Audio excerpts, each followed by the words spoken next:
नमस्कार. आज आम्ही कर्मवीर दादासाहेब गायकवाड केंद्रामध्ये आहे. आपल्यासोबत सचिन जे आहेत. आठवले साहेबांचा सत्कार झालेला आहे का? आपली प्रतिक्रिया काय आहे? आता आठवले साहेबांना हे जे मंत्रिपद आणि हे मिळाले फुकट मिळाले नाही आहे.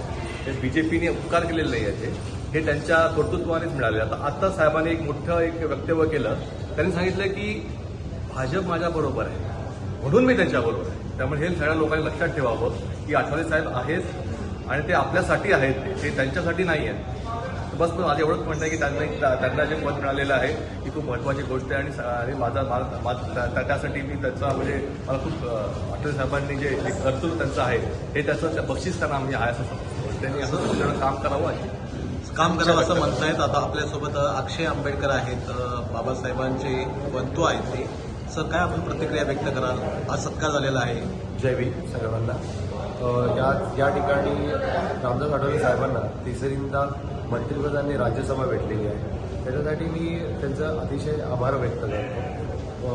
दलित समाज आणि जो बहुजन समाज आहे त्यांचे एक मोठे नेते हे परत राज्यसभेमध्ये गेलेले आहेत आणि जे प्रश्न रामदास आठवले साहेब एवढ्या वर्ष मांडतात आहेत आणि त्या सातत्याने बीजेपी गव्हर्नमेंट त्यांची साथ देते. तर ह्याच्याने समजतं आहे की बहुजनांची ताकद किती मोठ्या प्रमाणात त्यांना बीजेपीला गरजेची आहे आणि रामदास आठवले साहेब त्या गोष्टीवरती खरे उतरतात आहेत.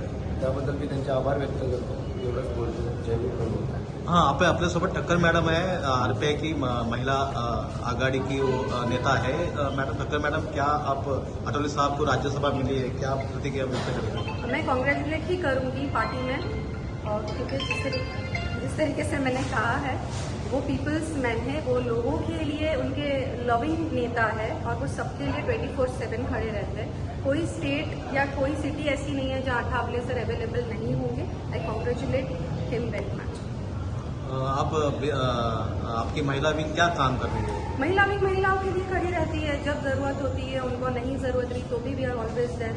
हमारे सीमा अठावले मैम के लीडरशिप के अंडर हम करते हैं सब. और अभी तो हमारा नया टारगेट है कि उन लोगों को जिनको काम की जरूरत है, जो बजट पास हुआ है, ऑटो के लिए बहुत फैसिलिटीज आई है, तो हम उनको कहाँ कहाँ जा सकते हैं, उनको सपोर्ट कर सकते हैं, उस पर सिस्टम वर्क कर रहा है. बहुत बढ़िया, आपने मुझसे बात किया.